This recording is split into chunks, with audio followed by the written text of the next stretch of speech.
విరూపాక్ష హీరాతో మాట్లాడి అక్కడి నుంచి వెళ్ళిపోయిన తర్వాత హీరా మనసులా లేదు. అతను చెప్పిన మాటలే పదే పదే ఆమె చెవుల్లో మారుమోగుతున్నాయి.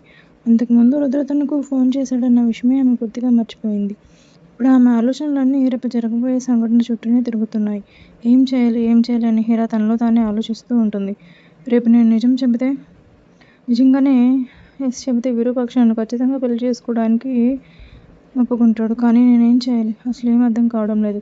ఆలోచనల్లో మునిగిపోయిన హీరా బాల్కనీ డోర్ కూడా మూసేయడం మర్చిపోయింది. అలాగే రూంలోకి వచ్చి బెడ్పై పడుకుంది. కళ్ళ ముందు రేపటి పరిస్థితులే కనిపిస్తున్నాయి. ఏం చేయాలో తెలియక ఆలోచిస్తూనే ఉండగా ఎప్పుడో ఆమెకు తెలియకుండానే నిద్ర పట్టేసింది. మరోవైపు హీరా ఇంటికి సమీపంలో రుద్ర ఇంకా అక్కడే ఉన్నాడు. అతని చూపు మాత్రం హీరా బాల్కనీ పైనే ఉంది.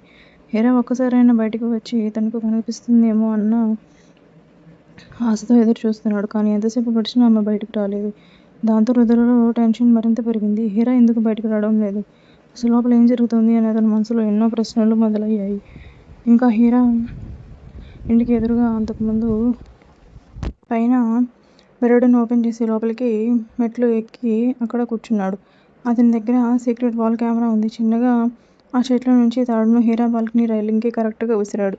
ఆ తాడుకు ఒక హుక్ ఆ బాల్కనీ రైలింగ్ కి వెళ్ళి కరెక్ట్ గా ఫిట్ అయింది. రుద్ర ఇక్కడి నుండి చెట్టు నుంచి ఆ బాల్కనీ దగ్గరకు ఆ తాడు ద్వారా వెళ్ళి ఆమె బాల్కనీలోకి దూకి హీరా బెడ్ రూమ్ చేరుకుని లోపలికి వెళ్ళాడు. హీరా నిద్రపోతూ ఉంది. ఆమె దగ్గరకు వెళ్ళి ఆమె తలను నిమిరి ఆమె నుదుటిపైన ముద్దు పెట్టుకున్నాడు. ఆమెని అలానే కొంచెం సేపు చూసి ఆమె బెడ్రూమ్ లో కరెక్ట్ గా ఆమె బెడ్రూమ్ అంతా కనిపించేలా ఒక వాల్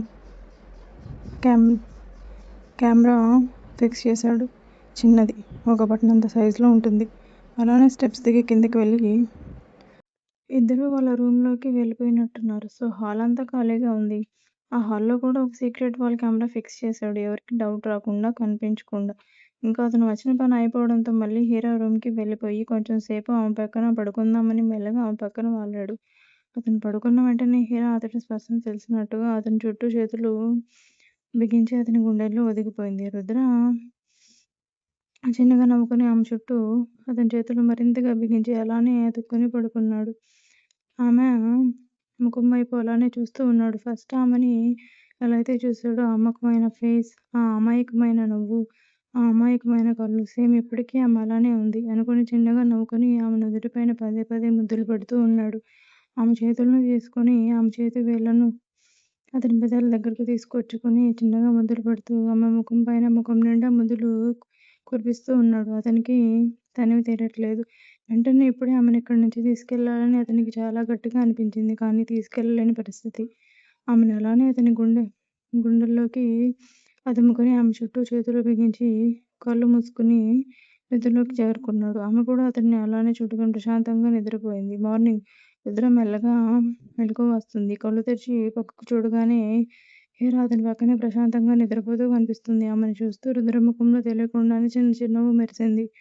మెల్లగా ఆమె తలపై చేయి వేసి నిమురుతూ ఆ తర్వాత ఆమె నుదుటిపైన ప్రేమగా ఒక ముద్దు పెట్టుకుంటాడు. హీరాకు నిద్రభంగం కలగకుండా చాలా జాగ్రత్తగా ఆమె నుంచి విడిపోయి బెడ్ పై నుంచి లేచి నిలబడతాడు. అప్పుడే అతని చూపు హీరా మెడపై పడుతుంది. అక్కడ కనిపించిన పంటి గుర్తులను చూసి ఈ క్షణంలోనే రుద్ర కళ్ళు కోపంతో ఎర్రబడతాయి. అతని ముఖం ఒక్కసారిగా మారిపోతుంది. రుద్ర మనసులో ఇది విరూపాక్ష చేసిందే అని గట్టిగా అనుకుంటాడు. అతని చేతులు కోపంతో పిడికిలిగా బిగుసుకుంటాయి. ఆవేశంలో గోడను గట్టిగా కొట్టబోయి ఒకసారిగా వెనక్కి తగ్గుతాడు. హీరా ఇంకా నిద్రపోతున్న విషయం గుర్తొస్తుంది.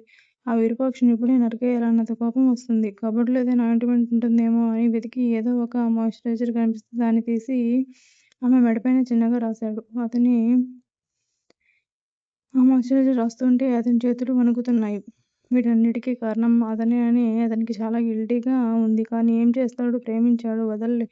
వదల్లేడు. వదులుకోలేడు. ఆమెని కళ్ళారా ఒకసారి చూసుకుని ఆమె పెదవుల పైన ఆంటీ అంటున్నట్టుగా చిన్న ముద్దిచ్చి ఎలా వచ్చాడో అలానే వెళ్ళిపోయాడు. అతను కార్ స్టార్ట్ చేసి కోపంగా అక్కడి నుంచి ఇంటికి దూసుకెళ్ళిపోయాడు. కొంతసేపటి తర్వాత హీరాకు మెల్లగా మెలకువ వస్తుంది. ఆమె కళ్ళు తెరిచి రూమ్ మొత్తం ఒకసారి చూస్తుంది. అప్పుడే ఆమె చూపు బాల్కనీ వైపు వెళ్తుంది. బాల్కనీ డోర్ ఓపెన్ గా ఉండడం చూసి ఒక్కసారిగా ఆమెకు రాత్రి విషయం గుర్తొస్తుంది. హీరా మనసులో అమ్మో, రాత్రి బాల్కనీ డోర్ క్లోజ్ చేయడం మర్చిపోయాను.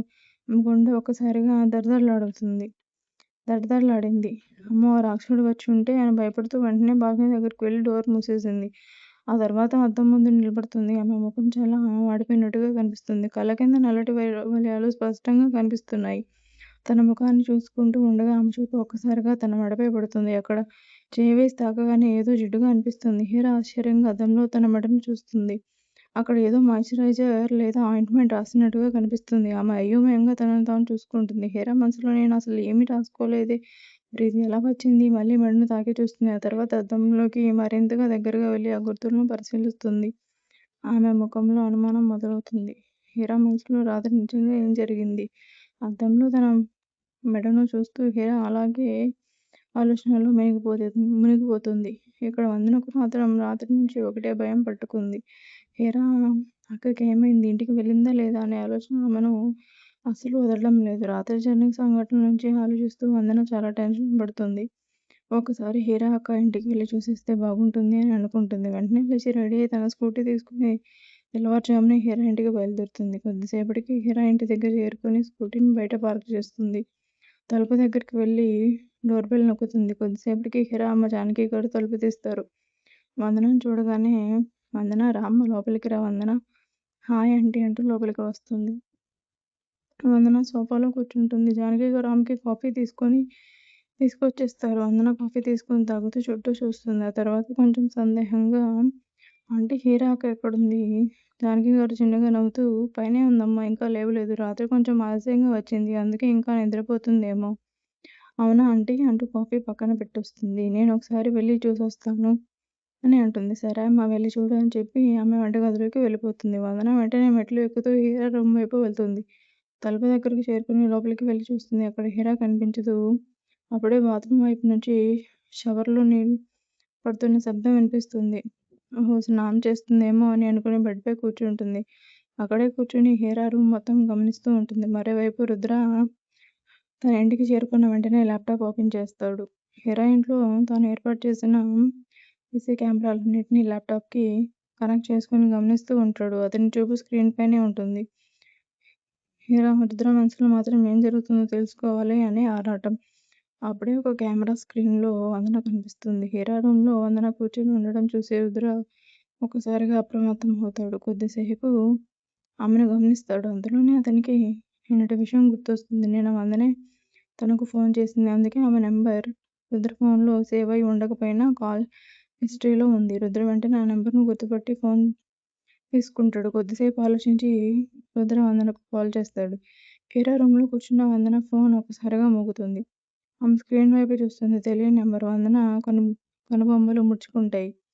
ఎవరు అని అనుకుంటూ కాల్ లిఫ్ట్ చేస్తుంది వందన. హలో.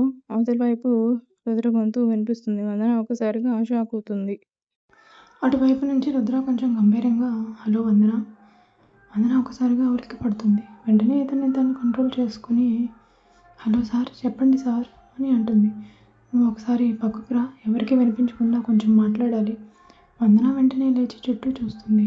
అక్కడే బాల్కనీ డోర్ కనిపించడంతో దాన్ని ఓపెన్ చేసి బాల్కనీలోకి వెళ్ళి నిలబడుతుంది. ఇప్పుడు చెప్పండి సార్ అని అంటుంది. ఇప్పుడు నువ్వు హీరా దగ్గరే ఉన్నావా అని అంటాడు రుద్ర. అవును సార్, హీరా ఒక రూమ్లోనే ఉన్నాను. రుద్ర కాసేపు మౌనంగా ఉండి, నువ్వు హీరాను జాగ్రత్తగా గమనిస్తూ ఉండు. ఆమె పరిస్థితి ఎలా ఉందో నాకు రోజు ఇన్ఫామ్ చేస్తూ ఉండు.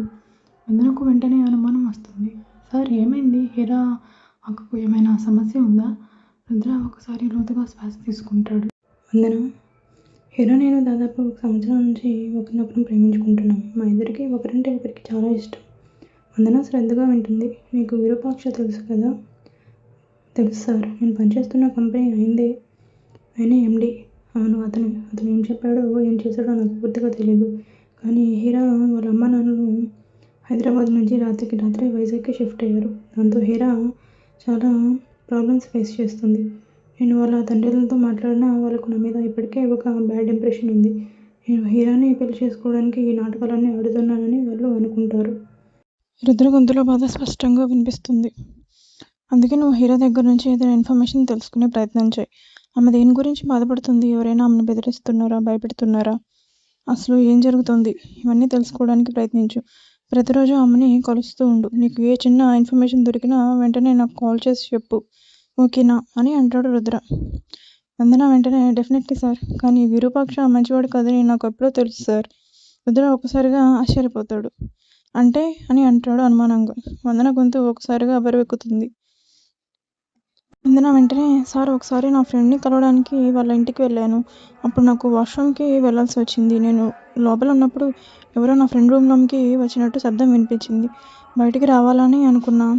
భయంతో అక్కడే దొంగచాటుగా చూస్తూ ఉండిపోయాను. ఆ వ్యక్తి నా ఫ్రెండ్పై అత్యాచారం చేశాడు సార్. వందన కళ్ళలో నీళ్లు తిరుగుతున్నాయి. వందన నేను ఎదురుగానే ఉన్నాను సార్, కానీ నా ఫ్రెండ్ని కాపాడలేకపోయాను. నేను కూడా బయటకు వచ్చి ఉంటే నా పరిస్థితి కూడా అలాగే ఉంటుందేమో అని భయపడ్డాను సార్ అని ఆ రోజు నుంచి ఇప్పటి వరకు ఆ గిల్టీ ఫీలింగ్ నన్ను వదలడం లేదు సార్ అని బాధపడుతూ ఉంటుంది అని చెప్పగానే వందన ఒకసారిగా ఏడ్చేస్తుంది. ఆ మాటలు విన్న రుద్ర కళ్ళలో కోపం రగులుతుంది. అతని చేతులు పిడికిలిగా బిగుసుకుంటాయి. ఒక క్షణం అతను ఏమీ మాట్లాడలేకపోతాడు. తర్వాత లోతుగా శ్వాస తీసుకుని తన కోపాన్ని అదుపులోకి తెచ్చుకుంటాడు. ఓకే వందన, నువ్వు చేసింది తప్పు కాదు. ఆ పరిస్థితుల్లో నువ్వు భయపడడం సహజం. ఆ విషయం గురించి ఇక నువ్వు బాధపడకు. వాడి గురించి నేను చూసుకుంటాను. కానీ ఇప్పుడు నువ్వు హీరాని జాగ్రత్తగా చూసుకోవాలి. ఆమె దేని గురించో బాధపడుతుంది. కనీసం నాకు కూడా చెప్పడం లేదు. తనలో తానే ఏదో దాచేసుకుంటుందేమో తెలుసుకో. ఓకేనా వందన అని అంటాడు. ఓకే సార్ అంటూ కాల్ కట్ చేస్తుంది. ఫోన్ను చేతిలో పట్టుకుని కొద్దిసేపు అలాగే నిలబడిపోతుంది. ఆమె మనసులో తన ఫ్రెండ్ ప్రియాంక గుర్తొస్తుంది. ఆ జ్ఞాపకం రాగానే వందన కళ్ళల్లో కన్నీళ్లు తిరిగి నిశ్శబ్దంగా ఏడుస్తూ ఉంటుంది. కొద్దిసేపటి తర్వాత వెనక్కి తిరిగి చూస్తుంది. అప్పుడే హీరా అమ్మ వెనక నిల్చొని ఉంటుంది. వందన ఒక నిమిషం షాక్ అయిపోయి అంతా విన్నదేమో అన్న డౌట్తో హాయ్ అక్క అని అంటది. ఎప్పుడు వచ్చావు వందన అని అంటది హీరా. ఆమె ఏం వినలేదులే అని అనుకుని వందన ఇప్పుడే అక్క 5 minutes అవుతుంది. నువ్వు వాష్రూమ్లో ఉన్నావని ఇట్లా బాల్కనీలోకి వచ్చి నిల్చున్నాను అని చెప్తుంది. వందన హీరాతో ఓకేరా అని ఆమెని రూమ్లోకి తీసుకెళ్తుంది. అక్క నేను సడన్గా వెళ్ళిపోయావు, ఏమైంది ఇంటికి ఎప్పుడు వచ్చావు, అసలు ఏమైంది అక్క అని వందన హీరాతో క్వశ్చన్స్ మీద క్వశ్చన్స్ వేస్తుంది. హీరా అదేం లేదులే వందన, మన కంపెనీలో చిన్న పని ఉంటే అక్కడ పని చూసుకుని వచ్చేసరికి రాత్రి లేట్ అయిపోయింది. నీకు చెప్దాం అనుకుని కూడా మర్చిపోయాను అని హీరా చెప్తుంది. అక్క నీ ఫేస్ ఎందుకు చాలా డల్గా ఉంది, ఏదైనా ఉంటే చెప్పక్క ప్లీజ్. నేను నీ ప్రాబ్లం తీర్చలేకపోవచ్చు, కానీ ఏదో ఒక సొల్యూషన్ అయితే దొరుకుతుంది కదా అని వందన హీరాని మాటల్లో పెట్టి ఇన్ఫర్మేషన్ లాగడానికి చూస్తూ ఉంటుంది. అలా ఏం లేదులే వందన, నువ్వు కూర్చో, నేను రెడీ అవుతాను అని చెప్పి హీరా రెడీ అవుతూ ఉంటుంది. కొంచెం సేపటి తర్వాత ఇద్దరు రెడీ అయ్యి కిందికి వస్తూ ఉంటారు. కిందికి వచ్చి హీరా బ్రేక్ఫాస్ట్ చేసేస్తుంది. వందన నువ్వు తినవా అని హీరా వందన కూడా బ్రేక్ఫాస్ట్ పెడుతుంది.